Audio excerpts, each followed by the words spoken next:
Hello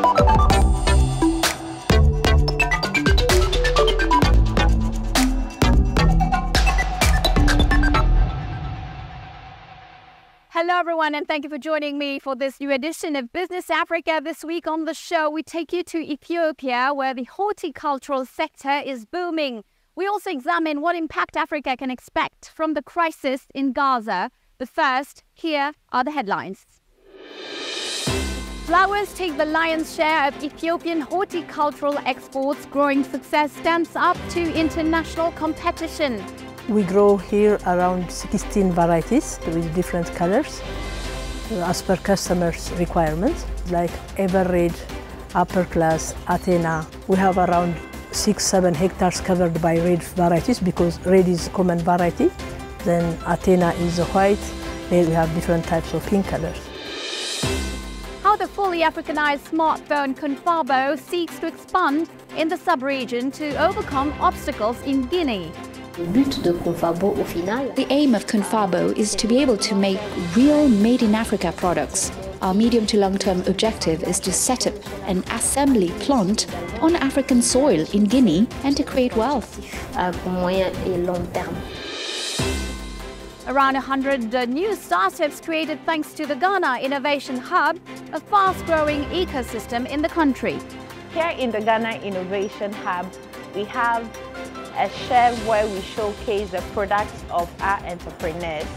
So all these products you see here are samples of what they do, and in a way of helping them, we advertise it for them.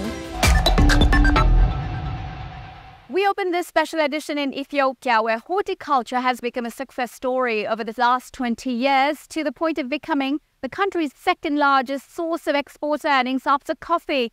Last year, income from the sector totaled over $660 million, a record that should be surpassed this year thanks to flower sales. What are the driving forces behind this booming business, and how is Ethiopia coping with international competition? To find out more, our Addis Ababa correspondent Tefera Gadamu headed out to the fields and greenhouses. This includes crops like mint, rosemary, coriander, parsley, thyme, and so on. We have about 22 crops that we are growing here, herbs. We have got selected vegetables like cherry tomato, sweet pepper, cucumber, different types of lettuce, beef tomato, which is tomato for burgers. We grow here around 16 varieties with different colors as per customers' requirements, like Everred, Upper Class, Athena. We have around 6-7 hectares covered by red varieties because red is a common variety. Then Athena is a white. Then we have different types of pink colors. These are two of the 130 growers that are engaged in the production and export of horticulture products. While a few are Ethiopian or joint venture investments, the majority happen to be Dutch companies, followed by Israeli and Indian growers. Organized in 8 clusters, a good number of them are concentrated in the Great Ethiopian Rift Valley, where Share Ethiopia, a Dutch company, and the largest rose grower in the world, is also located. Some are around the capital Addis Ababa, and 5 others near Tana, the largest lake in the northern part of the country. The growers are availing a significant package to the market. Almost every day we harvest, in average, about 80,000 stems. The volume of export is about 22 million stems per year. The herbs and vegetables total, we are sending about 30 tons a week. And flower, we are sending about 100,000 to 150,000 stems every week.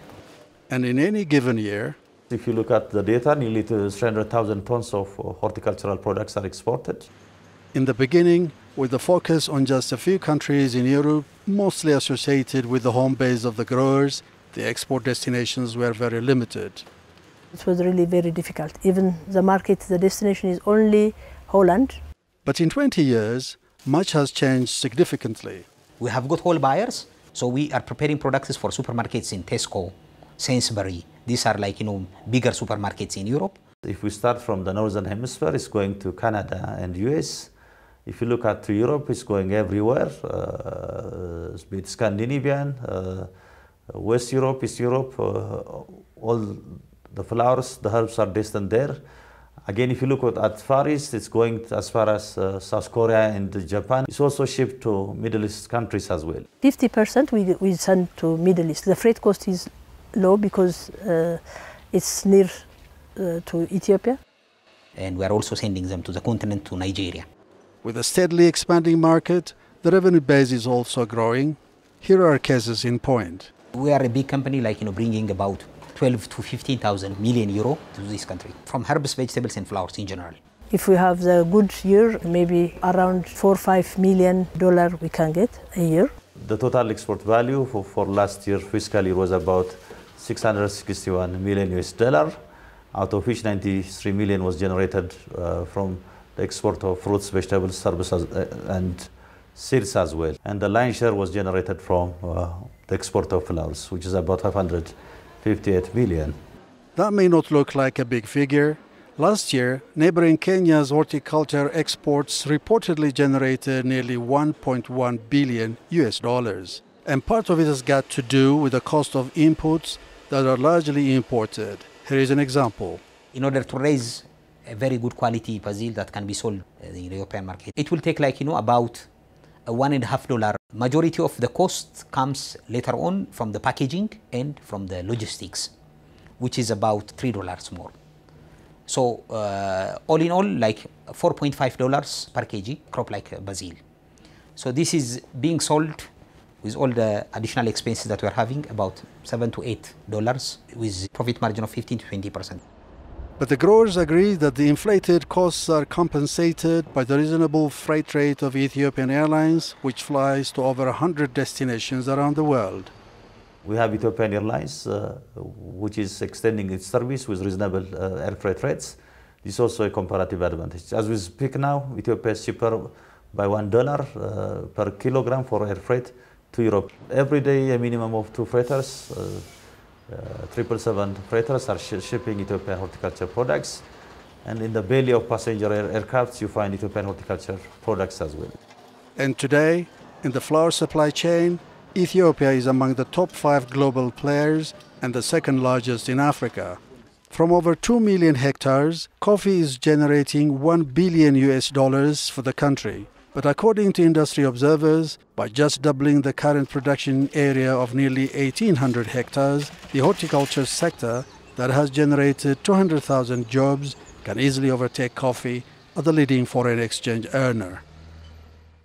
What could be the consequences of the Israeli-Palestinian conflict in Africa? The continent's analysts are concerned about its impact on the activities of local terrorist groups such as Al-Shabaab.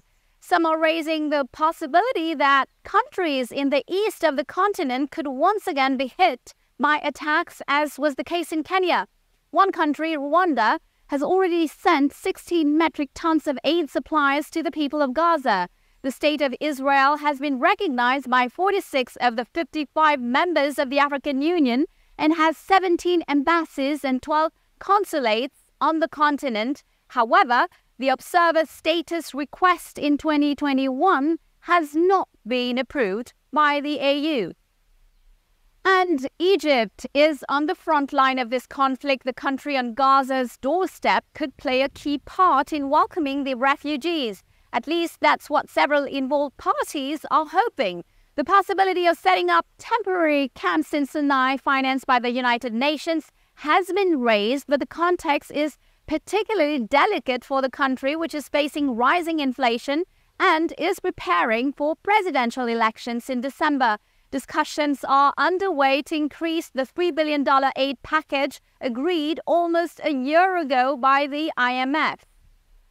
Well, it's a sad end for the Kunfabo smartphone in Guinea. Guinean lawyer Fadima Diawara is one of the few African women to have designed a smartphone, but the adventure came to an end when a total of 40,000 phones were delivered and still remain unpaid. The National Agency for Economic and Social Inclusion declined all responsibilities. Today, Kunfabo has had to file for bankruptcy in Guinea, laying off 10 employees. Fadima Diawara hopes to continue developing her offer in the sub-region. A few months ago, she explained her vision to our correspondent Sayol Kuruma in Conakry. Take a look. is not really a walk in the park for Fadima Diawara. The designer of the Kunfabo phone brand is fine-tuning the F99 Pro, the latest model of her smartphone. On her phone, Fadima shows us a miniature African continent through several installed applications. In this new model, we can, for example, find a new version of Afro Cook, an app that takes us on a journey through African gastronomy. We want to provide to the African user a product that is reliable, that puts them at the center of our brand strategy and supports them in their daily lives. That's why we developed these African recipe apps to showcase African culinary art and give more quality content to our users. We wanted to design something that speaks to Africans and with an African identity, hence Kunfabo was really born with that in mind. It's an African brand. The name actually means being in touch, getting news and satisfying your curiosity. Also, it's made by Africans for Africans.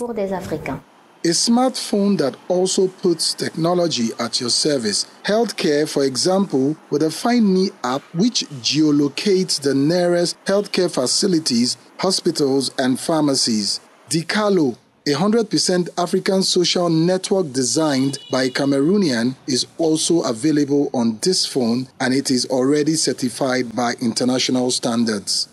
I was amazed to see all these applications on the phone. Moreover, a phone designed by a Guinean woman meeting the expectations of Africans and even supporting the African consumer in his or her daily life. This is a step forward for technology in Guinea and Africa on a wider scale. Fadima, who studied law in Guinea, had to train in digital and business management in Girona, Spain, to develop these phones. Passionate about technology, she later joined a multinational company in Catalonia before resigning to launch her phone brand.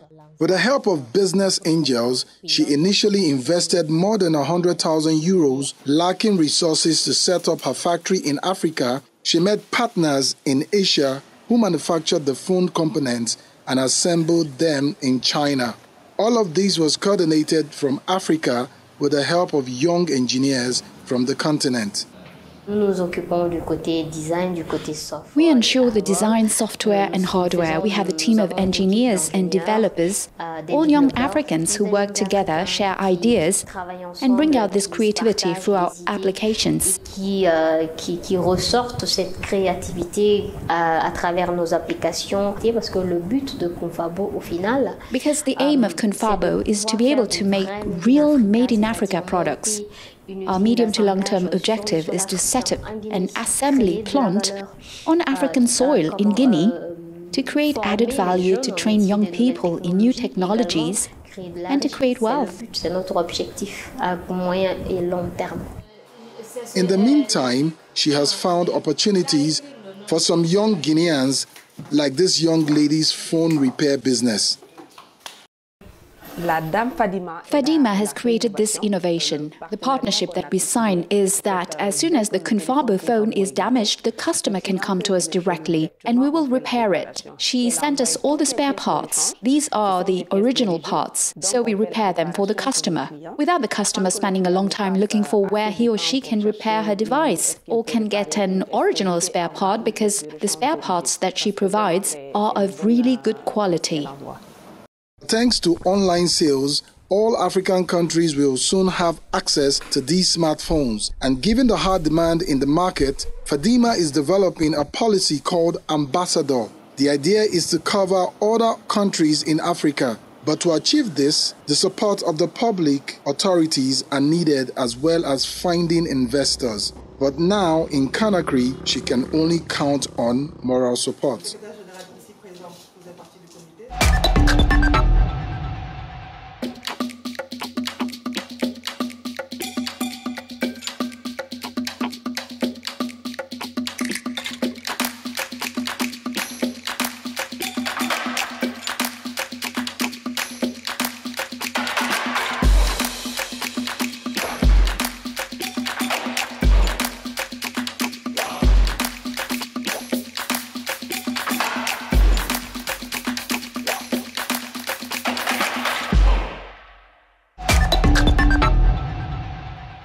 Welcome to the second part of our show. 30 years of concessions and $250 million in initial investments. The Tanzanian government and operator DP World have signed 3 contracts for the operation of the port of Dar es Salaam. The Emirati group will manage 4 of the port's 12 docking berths and operate 4 others in partnership with the Tanzanian Port Authority. The deal should radically reduce the number of bulk carrier berths and help Dar es Salaam to better compete with the ports of Mombasa and Durban. The Tanzanian port aims to rapidly become a gateway for trade with Zambia, Malawi, Burundi and Zimbabwe. More regional cooperation. While Uganda and the Democratic Republic of Congo have just abolished visa requirements for their citizens, numerous calls are being heard in Africa to facilitate border crossings. The latest is a call from delegates of the AWAN Africa, the African Women Agribusiness Network Africa. They point to bureaucracy and red tape at borders as a major obstacle to informal trade, an obstacle that can lead to mistreatment, prompting them to seek out transit routes on the edge of legality. They will be available this week to consumers. The first Kenya assembled phones at a price equivalent to $40. They are the first batch of a global offer of 1 million smartphones, all assembled in the smart city Konza Technopolis by China's Shenzhen Tele1 Technologies, Safaricom and Guinea Telecommunications. The launch, which comes after a 2-month delay, marks the Kenyan government's efforts to promote digital access and inclusion.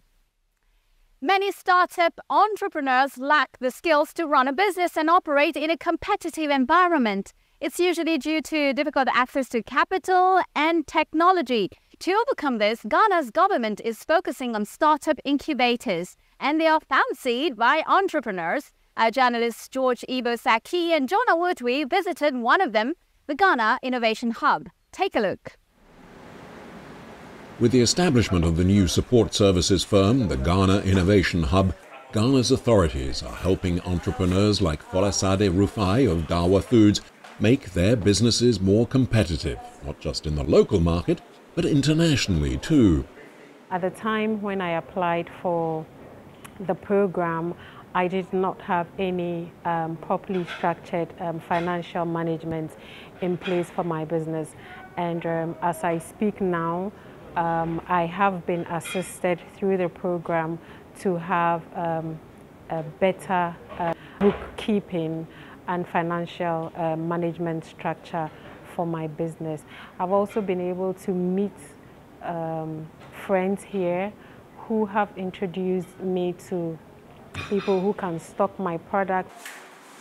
The Ghana Innovation Hub was established by Ghana's Ministry of Communication with funding from the World Bank. Since its creation in 2019, the centre has engaged with over 2,000 youth groups with entrepreneurship training programs. As a result, about 90 new companies are being trained or are at various stages of development. We have 3 main partners in the implementation. So I myself work for MDF West Africa, but we also partner with GCTU and Blue Space Africa. So it's a consortium of 3 organizations that's managing this space and also running the programs here. The companies enjoying GIH's support vary from agro-processing, packaging, to technology-based industries and firms offering innovative solutions. The centre provides workspaces for businesses, conference rooms for training, and workshops and meeting rooms for planning, networking and engagement. The hub also has space to showcase the products of trainees for marketing and promotional purposes.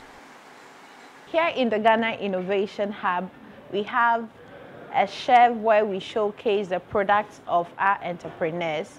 So all these products you see here are samples of what they do, and in a way of helping them, we advertise it for them. When someone walks in, they can get their contacts from here, then call them to make their purchases. Centres like the Ghana Innovation Hub are essential to reducing youth unemployment in Ghana by teaching young entrepreneurs and innovators to navigate the business world through skills development and resource assistance. the Innovation Hub is helping youth to economically support themselves through entrepreneurship and business development while reducing the pressure on the government to provide public sector jobs for its youth. 2 companies that were in that first cohort. One is processing egg into dried egg powder, which is used for pharmaceuticals. And they've now grown to a stage where they're also doing other products and other poultry products. And they are now in the Orange Corners acceleration program. So they have grown their business to a level that they need support in formalizing their financing, their financial management, but also their sales and distribution. So that is one example. Another example is Tropical Growers, who is also, it was in that same cohort of Innovate GH. They are doing lettuce and herbs with aquaponics. So hydroponics, it's a water-based growing system. You don't need soil.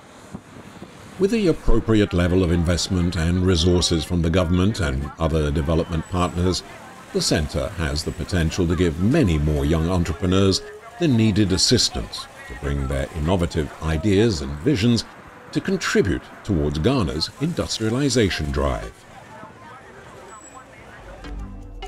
Well, that's it for today. Business Africa is over. I'll be back next week, same time, same channel for Initiative Africa. I'll be hosting Moroccan architect and urban planner Rajai Jesus. In the meantime, you can watch the show again on our website, africaonair.com, and follow us on our social media channels. Feel free to share, like, and comment using the hashtag Business Africa. Have a great week and see you next week. Goodbye.